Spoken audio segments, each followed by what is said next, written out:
ರಾಜ್ಯ ರಾಜಧಾನಿ ಬೆಂಗಳೂರಿನಲ್ಲಿ ಕಳೆದ ಕೆಲ ಗಂಟೆಗಳಿಂದ ಧಾರಾಕಾರವಾಗಿ ಮಳೆಯಾಗ್ತಾ ಇದೆ. ನಗರದ ಹಲವು ಭಾಗಗಳಲ್ಲಿ ಭಾರೀ ಪ್ರಮಾಣದಲ್ಲಿ ಮಳೆ ಸುರಿದಂತಹ ಪರಿಣಾಮ ಅವಾಂತರಗಳು ಸೃಷ್ಟಿಯಾಗಿವೆ. ಹಲವೆಡೆ ರಸ್ತೆಗಳು ಜಲಾವೃತವಾಗಿದ್ದಾವೆ. ಭಾರೀ ಮಳೆಯಿಂದಾಗಿ ಟ್ರಾಫಿಕ್ ಜಾಮ್ ಆಗಿದೆ. ಮೆಜೆಸ್ಟಿಕ್, ಮಲ್ಲೇಶ್ವರಂ, ಶಾಂತಿನಗರ ಸೇರಿದಂತೆ ಹಲವು ಭಾಗಗಳಲ್ಲಿ ಭಾರೀ ಪ್ರಮಾಣದಲ್ಲಿ ಮಳೆಯಾಗಿದೆ. ಮಳೆ ನೀರಿನಲ್ಲಿ ಸಂಚಾರವನ್ನ ಮಾಡೋಕೆ ವಾಹನ ಸವಾರರು ಪರದಾಡಿದ್ದಾರೆ. ವೀಕೆಂಡ್ ಇವತ್ತು ಅನ್ನುವಂಥ ಖುಷಿಯಲ್ಲಿ ರಸ್ತೆಗೆ ಬಂದಂತಹ ಜನ ಏಕಾಏಕಿ ಸುರಿದಂತಹ ಮಳೆಯಿಂದಾಗಿ ಪರದಾಡುವಂತಹ ಸ್ಥಿತಿ ನಿರ್ಮಾಣ ಆಯಿತು. ನೀವೀಗ ನೋಡ್ತಾ ಇರುವಂತಹ ದೃಶ್ಯ ಇದು ಬೆಂಗಳೂರಿನ ಶಾಂತಿನಗರದ ದೃಶ್ಯ. ಸಂಜೆಯ ವೇಳೆ ನಿರಂತರವಾಗಿ ಸುರಿದಂತಹ ಭಾರೀ ಮಳೆಯಿಂದಾಗಿ ರಸ್ತೆ ಸಂಪೂರ್ಣವಾಗಿ ಜಲಾವೃತವಾಗುತ್ತಿದೆ. ನೀರು ನಿಂತಹ ರಸ್ತೆಯಲ್ಲಿ ದ್ವಿಚಕ್ರ ವಾಹನ ಸವಾರರು ಪ್ರಮುಖವಾಗಿ ಪರದಾಡ್ತಾ ತಮ್ಮ ವಾಹನವನ್ನು ಚಲಾಯಿಸಿದ್ದಾರೆ.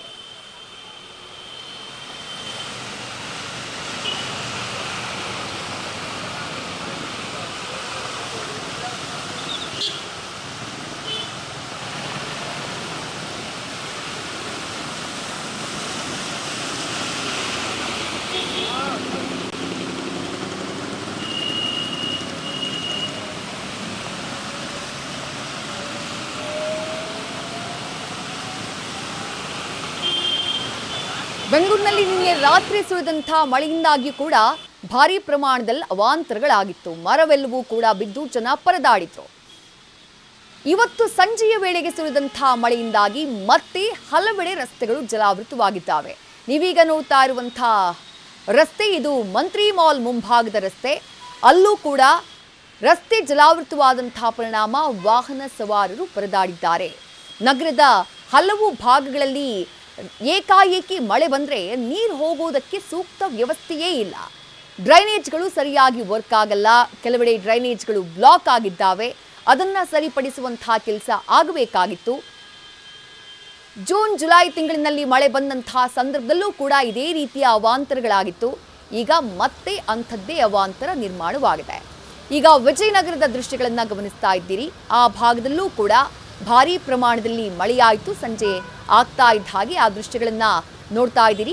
ನಗರದ ಹಲವು ಭಾಗದಲ್ಲಿ ಇವತ್ತು ಸಂಜೆಯ ನಂತರದಲ್ಲಿ ಮಳೆಯಾಗಿರೋದು. ಇನ್ನೂ ಕೆಲವೆಡೆ ಮಳೆ ಸುರಿತಾನೇ ಇದೆ. ಅದರ ಪರಿಣಾಮ ವೀಕೆಂಡ್ ಅಂತ ಹೇಳಿ ಮನೆಯಿಂದ ಹೊರಗಡೆ ಬಂದಿದ್ದಂಥವರು ರಸ್ತೆಗಳಲ್ಲಿ ಸಿಕ್ಕಾಕೊಂಡು ಪರದಾಡಿದ್ದಾರೆ. ಮೈಸೂರು ಬ್ಯಾಂಕ್ ಸರ್ಕಲ್ನ ದೃಶ್ಯಗಳನ್ನು ಗಮನಿಸ್ತಾ ಇದ್ದೀರಿ.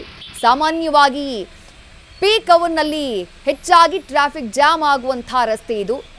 ಇವತ್ತು ವೀಕೆಂಡ್ ಬೇರೆ, ಜನ ಹೊರಗಡೆ ಬಂದಿರ್ತಾರೆ. ಅದರ ಜೊತೆಗೆ ಏಕಾಏಕಿ ಧಾರಾಕಾರವಾಗಿ ಮಳೆ ಸುರಿದಿದೆ. ಅದರ ಪರಿಣಾಮ ಗಮನಿಸ್ತಾ ಇದ್ದೀರಿ, ಟ್ರಾಫಿಕ್ ಜಾಮ್ ಆಗಿದೆ.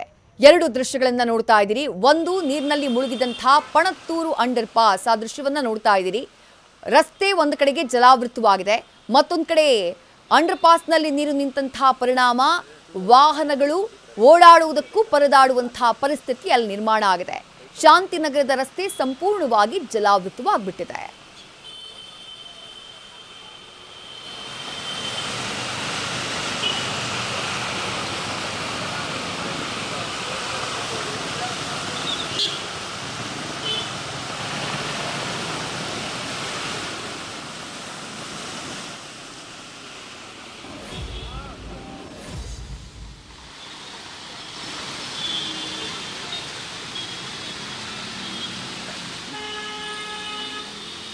ರಾಜಾಜಿನಗರದ ದೃಶ್ಯವನ್ನ ಗಮನಿಸ್ತಾ ಇದ್ದೀರಿ. ಆ ಮೂರನೇ ವಿಂಡೋದಲ್ಲಿ ಯಾವ ರೀತಿ ಜಲಾವೃತವಾಗಿದೆ ರಸ್ತೆ ಅನ್ನುವಂಥದ್ದನ್ನು ನೋಡ್ತಾ ಇದ್ದೀರಿ. ರಾಜಾಜಿನಗರ ಭಾಗದಲ್ಲೂ ಕೂಡ ಭಾರೀ ಪ್ರಮಾಣದಲ್ಲಿ ಮಳೆಯಾಗಿದೆ. ಮಲ್ಲೇಶ್ವರಂನಲ್ಲಿ ಮಂತ್ರಿ ಮಾಲ್ ಮುಂಭಾಗದ ರಸ್ತೆ ಟ್ರಾಫಿಕ್ ಜಾಮ್ ಆಗಿಬಿಟ್ಟಿದೆ. Slow moving traffic. ಒಂದ್ ಕಡೆ ಮಳೆ ನೀರು ರಸ್ತೆಯಲ್ಲಿ ನಿಂತಹ ಪರಿಣಾಮ ದ್ವಿಚಕ್ರ ವಾಹನ ಸವಾರರು ಪರದಾಡುವಂತಹ ಪರಿಸ್ಥಿತಿ. ಶಾಂತಿನಗರದಲ್ಲೂ ಕೂಡ ಅದೇ ರೀತಿಯಾದಂತಹ ಸ್ಥಿತಿ. ಶಾಂತಿನಗರದಲ್ಲೂ ರಸ್ತೆ ಜಲಾವೃತವಾಗ್ಬಿಟ್ಟಿದೆ. ರಾಜಾಜಿನಗರದಲ್ಲೂ ಕೂಡ ಮಳೆ ನೀರು ಡ್ರೈನೇಜ್ನಲ್ಲಿ ಹೋಗಬೇಕು, ರಾಜಕಾಲುವೆಯ ಮೂಲಕ ಹರಿದು ಹೋಗಬೇಕು. ಆದರೆ ಏನು ಮಾಡೋದು? ಬೆಂಗಳೂರಿನಲ್ಲಿ ಸರಿಯಾಗಿ ಡ್ರೈನೇಜ್ಗಳ ನಿರ್ವಹಣೆಯೇ ಆಗಲ್ಲ ಅನ್ನೋದಕ್ಕೆ ಪ್ರತಿ ಬಾರಿ ಮಳೆ ಬಂದಾಗ ಸಾಕ್ಷಿಯನ್ನ ಕೊಟ್ಬಿಡುತ್ತೆ. ಈ ಬಾರಿಯೂ ಕೂಡ ಅದೇ ರೀತಿಯಾದಂತಹ ಪರಿಸ್ಥಿತಿ. ಸಂಜೆಯಿಂದ ಕೆಲ ಗಂಟೆಗಳ ಕಾಲ ನಿರಂತರವಾಗಿ ಸುರಿದಂತಹ ಮಳೆಗೆ ರಾಜಾಜಿನಗರದಲ್ಲೂ ಕೂಡ ರಸ್ತೆಗಳು ಜಲಾವೃತವಾಗಿದ್ದಾವೆ. ರೈಟ್, ಮಲ್ಲೇಶ್ವರಂನಿಂದ ನಮ್ಮ ಪ್ರತಿನಿಧಿ ಅಂಕಿತಾ ಮಾಹಿತಿಯನ್ನ ನೀಡ್ತಾ ಹೋಗ್ತಾರೆ. ಅಂಕಿತಾ, ಸಂಜೆಯಿಂದ ಶುರುವಾದಂತಹ ಮಳೆ ಇನ್ನೂ ಕೂಡ ಹಲವು ಭಾಗದಲ್ಲಿ ಸುರಿತಾ ಇದೆ ಅನ್ನುವಂತ ಮಾಹಿತಿ. ನೀವು ಮಲ್ಲೇಶ್ವರಂ ಭಾಗದಲ್ಲಿ ಇದ್ದೀರಿ, ಅಲ್ಲಿ ಯಾವ ರೀತಿಯಾದಂತಹ ಸಮಸ್ಯೆಗಳು ಎದುರಾಗಿವೆ ಅಂಕಿತಾ? ವಿದ್ಯಾ, ಬೆಂಗಳೂರಿನಲ್ಲಿ ಮಳೆರಾಯನ ಆರ್ಭಟ ಜೋರಾಗಿದೆ. ಸಂಜೆ ಆಗ್ತಾ ಇದ್ದಂಗೆ ಸತತ 3 ಗಂಟೆಗಳ ಕಾಲ ಸುರಿದ ಮಳೆಗೆ ವಾಹನ ಸವಾರರು ಪರದಾಡುವಂತಹ ಸ್ಥಿತಿ ನಿರ್ಮಾಣ ಆಗಿದೆ. ನಾನು ಮಲ್ಲೇಶ್ವರಂನ ಮಂತ್ರಿ ಮಾಲ್ ಮುಂಭಾಗದ ರಸ್ತೆಯಲ್ಲಿದ್ದೀನಿ, ನಿಮಗೆ ತೋರಿಸ್ತಾ ಹೋಗ್ತೀನಿ ವಿಜುವಲ್ಸ್ ಅನ್ನ. ನೀವು ನೋಡ್ತಾ ಇರ್ಬೋದು ರಸ್ತೆಯ ಅವ್ಯವಸ್ಥೆಯನ್ನ. ಪ್ರತಿ ಬಾರಿ ಮಳೆ ಬಂದಾಗ್ಲೂ ಕೂಡ ಜನ ಇಲ್ಲಿ ಇದೇ ರೀತಿಯ ಸಮಸ್ಯೆಯನ್ನ ಫೇಸ್ ಮಾಡ್ತಾರೆ. ಅಂದ್ರೆ ಇಲ್ಲಿ ಮೊದಲೇ ರಸ್ತೆಗಳು ಹದಗೆಟ್ಟಿರೋದ್ರಿಂದ ಮಳೆ ಬಂದಂತಹ ಸಂದರ್ಭದಲ್ಲಿ ಕೆಲವೊಂದು ಗುಂಡಿಗಳಲ್ಲಿ ನೀರು ನಿಂತು ವಾಹನ ಸವಾರರಿಗೆ ಸಾಕಷ್ಟು ತೊಂದರೆಗಳು ಆಗ್ತಾ ಇರುವಂತದ್ದು. ಈಗಲೂ ಕೂಡ ಪ್ರತಿ ಬಾರಿ ಮಳೆ ಬಂದಾಗ್ಲೂ ಕೂಡ ಇಲ್ಲಿ ನಾವು ವರದಿಯನ್ನ ಮಾಡ್ತೀವಿ, ಈಗಲೂ ಕೂಡ ಇಲ್ಲಿ ಆ ಒಂದು ಸಮಸ್ಯೆ ಇದೆ, ಸಮಸ್ಯೆ ನಿವಾರಣೆ ಆಗಿಲ್ಲ. ಸಾಕಷ್ಟು ಸಂಖ್ಯೆಯಲ್ಲಿ ವಾಹನ ಸವಾರರು ಕೂಡ ಬರ್ತಾ ಇದ್ದಾರೆ. ಜೊತೆಗೆ ದ್ವಿಚಕ್ರ ವಾಹನ ಸವಾರರೇನಿದ್ದಾರೆ ಅವರು ಪರದಾಡುವಂತಹ ಪರಿಸ್ಥಿತಿ ಕೂಡ ನಿರ್ಮಾಣ ಆಗಿದೆ. ಮಳೆ ಬಂದಂತಹ ಸಂದರ್ಭದಲ್ಲಿ ಪ್ರತಿ ಬಾರಿಯೂ ಕೂಡ ರಸ್ತೆಯಲ್ಲಿ ನೀರು ನಿಲ್ಲುತ್ತೆ, ನೀರು ಹೋಗೋದಕ್ಕೆ ಎಲ್ಲಿಯೂ ಕೂಡ ಅವಕಾಶ ಇರೋದಿಲ್ಲ. ಹಾಗಾಗಿ ಅಧಿಕಾರಿಗಳು ಅಂದ್ರೆ ಸಂಬಂಧಪಟ್ಟಂತಹ ಅಧಿಕಾರಿಗಳೇನಿದ್ದಾರೆ ಆ ಅಧಿಕಾರಿಗಳು ಇದುವರೆಗೂ ಕೂಡ ಯಾವುದೇ ರೀತಿಯ ಕ್ರಮವನ್ನ ಕೈಗೊಂಡಿಲ್ಲ. ಒಂದು ಕಡೆ ಮಳೆಯ ಎಫೆಕ್ಟ್, ಇನ್ನೊಂದು ಕಡೆ ಗುಂಡಿಯ ಎಫೆಕ್ಟ್, ಜೊತೆಗೆ ಟ್ರಾಫಿಕ್ ಜಾಮ್ ಸಮಸ್ಯೆ. ಅಂದ್ರೆ ಈಗ ಸ್ವಲ್ಪ ಮಟ್ಟಿಗೆ ಸ್ಲೋ ಮೂವ್ಮೆಂಟ್ ಆಗ್ತಾ ಇದೆ. ಕಳೆದ ಅಂದ್ರೆ ಕೆಲ ಟೈಮ್ ಏನಿತ್ತು ಆ ಟೈಮಲ್ಲಿ ಸಂಪೂರ್ಣವಾಗಿ ಟ್ರಾಫಿಕ್ ಜಾಮ್ ಇತ್ತು, ವೆಹಿಕಲ್ ಮೂವ್ಮೆಂಟ್ ಇರಲಿಲ್ಲ. ಇನ್ನೊಂದು ಕಡೆ ಪಾದಾಚಾರಿಗಳು ವಾಹನ ಸವಾರರಿಗೆ ಸಾಕಷ್ಟು ತೊಂದರೆಗಳು ಕೂಡ ಆಗ್ತಾ ಇರುವಂತದ್ದು. ಅಂದ್ರೆ ಪಾದಾಚಾರಿಗಳಿಗೆ ರಸ್ತೆ ದಾಟೋದಕ್ಕೆ ತೊಂದರೆ ಆಗ್ತಾ ಇದೆ, ಇನ್ನೊಂದು ಕಡೆ ವಾಹನ ಸವಾರರಿಗೆ ಟ್ರಾಫಿಕ್ ಜಾಮ್ ಸಮಸ್ಯೆ, ಜೊತೆಗೆ ರಸ್ತೆ ಗುಂಡಿಗಳೇನಿದೆ ಅದರಿಂದ ಕೂಡ ಸಾಕಷ್ಟು ಸಮಸ್ಯೆ ಆಗ್ತಾ ಇರುವಂತದ್ದು. ಕೇವಲ ಮಲ್ಲೇಶ್ವರಂನ ಪರಿಸ್ಥಿತಿ ಮಾತ್ರ ಈ ರೀತಿಯಾಗಿಲ್ಲ. ರಾಜಾಜಿನಗರ ಆಗಿರ್ಬೋದು, ಶಾಂತಿನಗರ, ಜೊತೆಗೆ ಏರ್ಪೋರ್ಟ್ ರಸ್ತೆ, ಹೆಬ್ಬಾಳ ಎಲ್ಲಾ ಕಡೆಗಳಲ್ಲೂ ಕೂಡ ಮಳೆ ಬಂದು ಅವ್ಯವಸ್ಥೆ ಆಗಿ ಹೋಗಿದೆ. ಅದರಲ್ಲೂ ಕೂಡ ಕೆಲವೊಂದು ಕಡೆ ಸರಿಯಾದ ವ್ಯವಸ್ಥೆ ಇರೋದಿಲ್ಲದ ಕಾರಣ ಅಲ್ಲೂ ಕೂಡ ಸಾಕಷ್ಟು ರೀತಿಯಲ್ಲಿ ತೊಂದರೆ ಆಗಿರುವಂಥದ್ದು. ಅಂದ್ರೆ ಮಳೆ ಬಂದಂತಹ ಸಂದರ್ಭದಲ್ಲಿ ಇಲ್ಲಿ ಪೊಲೀಸರು ಕೂಡ ಇರೋದಿಲ್ಲ. ಅಂದ್ರೆ ವೆಹಿಕಲ್ ಮೂವ್ಮೆಂಟ್ಗೆ ಪೊಲೀಸರು ಇದ್ದಂತಹ ಸಂದರ್ಭದಲ್ಲಿ ಸಂಚಾರಿ ಪೊಲೀಸರು ಇದ್ರೆ ಸ್ವಲ್ಪ ಮಟ್ಟಿಗೆ ಸಹಕಾರಿ ಆಗುತ್ತೆ. ಆದ್ರೆ ಇಲ್ಲಿ ಯಾವುದೇ ಪೊಲೀಸ್ ಸಿಬ್ಬಂದಿಯೂ ಕೂಡ ಇಲ್ಲ. ಮಳೆ ಬಂದಂತಹ ಸಂದರ್ಭದಲ್ಲಿ ಅಧಿಕಾರಿಗಳು ಯಾರು ಕೂಡ ಸ್ಥಳಕ್ಕೆ ಭೇಟಿ ಕೊಡುವಂತಹ ಕೆಲಸವನ್ನ ಕೂಡ ಮಾಡೋದಿಲ್ಲ. ಹಾಗಾಗಿ ಮಲ್ಲೇಶ್ವರಂನ ಮಂತ್ರಿ ಮಾಲ್ ಮುಂಭಾಗದ ರಸ್ತೆ ಏನಿದೆಯಲ್ಲ ಅದು ಸಂಪೂರ್ಣವಾಗಿ ನೀರಿನಿಂದ ಜಲಾವೃತವಾಗಿರುವಂಥದ್ದು. ಕೂಡಲೇ ಸಂಬಂಧಪಟ್ಟಂತಹ ಅಧಿಕಾರಿಗಳು ಎಚ್ಚೆತ್ತುಕೊಂಡು ಈ ಒಂದು ತೊಂದರೆ ಏನಿದೆ ಅದನ್ನ ಅತಿ ಶೀಘ್ರದಲ್ಲಿ ಪರಿಹರಿಸಬೇಕಾಗಿ ಜನತೆ ಕೂಡ ಹೇಳ್ತಾ ಇರುವಂಥದ್ದು. ಸ್ಥಳೀಯರನ್ನ ಕೂಡ ಮಾತನಾಡಿದಾಗ ಅವರು ಕೂಡ ಹೇಳ್ತಾ ಇರುವಂಥದ್ದು ಇದೆಲ್ಲ ನಮಗೆ ಮಾಮೂಲು. ಅಂದ್ರೆ ಮಳೆ ಬಂದಂತಹ ಸಂದರ್ಭದಲ್ಲಿ ಪ್ರತಿ ಸಾರಿ ನಾವು ಸಂಬಂಧಪಟ್ಟಂತಹ ಅಧಿಕಾರಿಗಳಿಗೆ ಮಾಹಿತಿಯನ್ನ ನೀಡಿದ್ರೂ ಕೂಡ ಇದುವರೆಗೂ ಕೂಡ ಯಾರು ಕೂಡ ಈ ಬಗ್ಗೆ ಒಂದು ಗಮನ ಹರಿಸಿ ಸಮಸ್ಯೆಯನ್ನ ಸಾಲ್ವ್ ಮಾಡುವಂತಹ ಕೆಲಸವನ್ನ ಮಾಡಿಲ್ಲ ಅಂತ ಹೇಳಿ ಆರೋಪವನ್ನ ಮಾಡ್ತಾ ಇದ್ದಾರೆ. ವಿದ್ಯಾ, ಥ್ಯಾಂಕ್ ಯು ಅಂಕಿತಾ. ತಮ್ಮೆಲ್ಲ ಡೀಟೇಲ್ಸ್ಗೆ ನಮ್ಮ ಪ್ರತಿನಿಧಿ ಅಂಕಿತಾ ಮಲ್ಲೇಶ್ವರಂ ಸ್ಥಿತಿಗತಿಯನ್ನ ವಿವರಿಸ್ತಾ ಇದ್ರು. 4 ದೃಶ್ಯಗಳನ್ನ ಗಮನಿಸ್ತಾ ಇದ್ದೀರಿ. ಸಂಜೆಯಿಂದ ಸುರಿದಂಥ ಮಳೆ, ರಾತ್ರಿಯಾದರೂ ಕೂಡ ರಸ್ತೆಗಳು ಯಾವ ರೀತಿ ಜಲಾವೃತವಾಗಿದ್ದಾವೆ, ಆ ನೀರು ತುಂಬಿದಂಥ ರಸ್ತೆಗಳಲ್ಲೇ ಜನ ಯಾವ ರೀತಿಯಾಗಿ ಪರದಾಡ್ತಿದ್ದಾರೆ ಅದನ್ನ ಗಮನಿಸ್ತಾ ಇದ್ದೀರಿ. ಬೆಂಗಳೂರಿನಲ್ಲಿ 1 ಗಂಟೆ ನಿರಂತರವಾಗಿ ಮಳೆ ಸುರಿದ್ರೂ ಸಾಕು, ಹಲವು ಭಾಗಗಳಲ್ಲಿ ರಸ್ತೆಗಳು ಜಲಾವೃತವಾಗಿಬಿಡ್ತವೆ. ಯಾಕಂದ್ರೆ ನೀರು ಹೋಗುವುದಕ್ಕೆ ಸರಿಯಾದಂಥ ವ್ಯವಸ್ಥೆ ಇಲ್ಲ.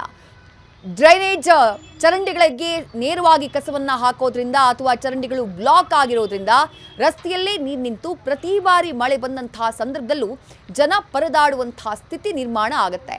ಇವತ್ತೂ ಕೂಡ ಸಂಜೆಯಿಂದ ನಿರಂತರವಾಗಿ ಸುರಿದಂಥ ಧಾರಾಕಾರ ಮಳೆಗೆ ನಗರದ ಹಲವು ಭಾಗಗಳಲ್ಲಿ ರಸ್ತೆಗಳು ಜಲಾವೃತವಾಗಿಬಿಟ್ಟಿದ್ದಾವೆ. ಆ ದೃಶ್ಯಗಳನ್ನ ಗಮನಿಸ್ತಾ ಇದ್ದೀರಿ, ಯಾವ ರೀತಿ ಜನ ಪರದಾಡಿದ್ರು ಅಂತ ಹೇಳಿ. ಕೆಲವು ಕಡೆಗಳಲ್ಲಿ ಪಣತ್ತೂರಿನ ದೃಶ್ಯವನ್ನ ನೋಡ್ತಾ ಇದ್ದೀರಿ. ಪಣತ್ತೂರಿನಲ್ಲಿ ರಸ್ತೆ ಏಕಾಏಕಿ ಜಲಾವೃತವಾಗಿ ಟ್ರಾಫಿಕ್ ಜಾಮ್ ಪರಿಸ್ಥಿತಿ ನಿರ್ಮಾಣ ಆಯಿತು. ಅಂಡರ್ ಪಾಸ್ನಲ್ಲಿ ನೀರು ನಿಂತ್ಕೊಳ್ಬಿಟ್ಟು. ಮತ್ತೊಂದು ಕಡೆ ಶಾಂತಿನಗರದಲ್ಲೂ ಶಾಂತಿನಗರದ ಮುಖ್ಯ ರಸ್ತೆಯಲ್ಲಿ ಹೆಚ್ಚಿನ ಪ್ರಮಾಣದಲ್ಲಿ ನೀರು ನಿಂತಿದ್ರಿಂದ ರಸ್ತೆಯಲ್ಲೇ ದ್ವಿಚಕ್ರ ವಾಹನ ಸವಾರರು ಪರದಾಡೋ ಹಾಗಾಯಿತು. ಇನ್ನು ತೂಬರಹಳ್ಳಿನಲ್ಲೂ ಕೂಡ ರಸ್ತೆ ಏಕಾಏಕಿ ಜಲಾವೃತವಾದಂತಹ ಕಾರಣದಿಂದಾಗಿ ವಾಹನ ಸವಾರರು ಪರದಾಡಿದ್ರು. ಸೌತ್ ಎಂಡ್ ಸರ್ಕಲ್ನ ದೃಶ್ಯವನ್ನ ಕೂಡ ಗಮನಿಸ್ತಾ ಇದ್ದೀರಿ. ರಸ್ತೆ ಯಾವ ರೀತಿಯಾಗಿ ಜಲಾವೃತವಾಗಿದೆ, ನದಿಯ ರೀತಿ ರಸ್ತೆಯಲ್ಲಿ ಯಾವ ರೀತಿ ನೀರು ಹರಿತಾ ಇದೆ ಅನ್ನೋದನ್ನ ಗಮನಿಸ್ತಾ ಇದ್ದೀರಿ. ಬೆಂಗಳೂರಿನ ವಿವಿಧ ಭಾಗಗಳಲ್ಲಿ ಇನ್ನೂ ಕೂಡ ಮಳೆಯಾಗ್ತಾ ಇದೆ. ಕೆಲವು ಕಡೆಗಳಲ್ಲಿ ಸದ್ಯಕ್ಕೆ ಮಳೆಯ ಆರ್ಭಟ ಕಡಿಮೆಯಾಗಿದೆ. ಆದರೆ ಮಳೆ ಬಂದಂಥ ಪರಿಣಾಮ ನಗರದ ಹಲವು ಭಾಗಗಳಲ್ಲಿ ಟ್ರಾಫಿಕ್ ಜಾಮ್ ಆಗಿದೆ ಅನ್ನುವಂಥ ಮಾಹಿತಿ. ವೀಕೆಂಡ್ ಆಗಿರೋದ್ರಿಂದ ವಾಹನಗಳ ಓಡಾಟ ಸ್ವಲ್ಪ ಕಡಿಮೆ. ವೀಕೆಂಡ್ನ ಎಂಜಾಯ್ ಮಾಡಬೇಕು ಅಂತ ಇದ್ದವರು ಯಾರ್ಯಾರು ಹೊರಗಡೆ ಬಂದಿದ್ದಾರೋ ಅವರು ಸಿಕ್ಕಾಕೊಂಡು ಪರದಾಡ್ತಿದ್ದಾರೆ. ಸರ್ಜಾಪುರದ ದೃಶ್ಯವನ್ನ ಗಮನಿಸ್ತಾ ಇದ್ದೀರಿ. ತಗ್ಗು ಪ್ರದೇಶದ ಮನೆಗಳು, ತಗ್ಗು ಪ್ರದೇಶದ ಅಂಗಡಿಗಳು, ಹೋಟೆಲ್ಗಳು ಇವುಗಳಿಗಾಗುವಂಥ ಪರಿಸ್ಥಿತಿ ಇದೆಯಲ್ಲ, ದುರವಸ್ಥೆ ಇದೆಯಲ್ಲ, ಅದು ಅನುಭವಿಸಿದವರಿಗೆ ಗೊತ್ತು. ಏಕಾಏಕಿ ನೀರು ನುಗ್ಗಿಬಿಡುತ್ತೆ. ಆ ನೀರನ್ನ ಹೊರಗಡೆ ಹಾಕೋಕೆ ಪರದಾಡಬೇಕು. ಸರ್ಜಾಪುರದ ಹೋಟೆಲ್ ಒಂದರ ದೃಶ್ಯವನ್ನ ನೀವು ಗಮನಿಸ್ತಾ ಇದ್ದೀರಿ. ಒಳಭಾಗಕ್ಕೆ ನೀರು ನುಗ್ಗಿಬಿಟ್ಟಿದೆ. ಭಾರಿ ಪ್ರಮಾಣದಲ್ಲಿ ನೀರು ತುಂಬಿಕೊಂಡ್ಬಿಟ್ಟಿದೆ. ಆ ನೀರನ್ನ ಹೊರ ಹಾಕೋದಕ್ಕೂ ಕೂಡ ಸದ್ಯಕ್ಕಂತೂ ಸಾಧ್ಯ ಇಲ್ಲ ಅನ್ನುವಂಥ ಸಿಚುವೇಶನ್. ಕಂಪ್ಲೀಟ್ ಹೋಟೆಲ್ನ ಒಳಭಾಗ ಜಲಾವೃತವಾಗ್ಬಿಟ್ಟಿದೆ. ಭಾರಿ ಪ್ರಮಾಣದಲ್ಲಿ ಆ ಕೊಚ್ಚೆ ನೀರು, ಕೆಸರು ನೀರು ಹೋಟೆಲ್ನ ಒಳಭಾಗದಲ್ಲಿ ಸೇರ್ಕೊಂಡ್ಬಿಟ್ಟಿದೆ. ಆ ದೃಶ್ಯವನ್ನ ನೀವು ನೋಡ್ತಾ ಇದ್ದೀರಿ. ರಾತ್ರಿ ಇಡೀ ಜಾಗರಣೆ ಮಾಡಬೇಕಾಗಬಹುದು ಬಹುಶಃ. ತಗ್ಗು ಪ್ರದೇಶದ ಮನೆಗಳು ಅಥವಾ ತಗ್ಗು ಪ್ರದೇಶದಲ್ಲಿರುವಂತಹ ಅಂಗಡಿಗಳು ಸಾಮಾನ್ಯವಾಗಿ ಏಕಾಏಕಿ ಮಳೆ ಬರ್ತಾ ಇದ್ದ ಹಾಗೆ ಜಲಾವೃತವಾಗ್ಬಿಡುತ್ತೆ. ಇವತ್ತು ಕೂಡ ಅದೇ ರೀತಿಯಾದಂತಹ ಪರಿಸ್ಥಿತಿ. ಸಂಜೆಯಿಂದ ನಿರಂತರವಾಗಿ ಸುರಿದಂತಹ ಮಳೆಯಿಂದಾಗಿ ಸರ್ಜಾಪುರದಲ್ಲಿ ಈ ರೀತಿಯಾದಂತಹ ದುಸ್ಥಿತಿ ಎದುರಾಗಿದೆ. ಇನ್ನು ನಗರದ ಹಲವು ಭಾಗಗಳಲ್ಲಿ ರಸ್ತೆಗಳು ಯಾವ ರೀತಿಯಾಗಿ ಜಲಾವೃತವಾಗಿದ್ದಾವೆ ಅನ್ನುವಂಥದ್ದನ್ನ ದೃಶ್ಯಗಳಲ್ಲಿ ನೋಡ್ತಾ ಇದ್ದೀವಿ.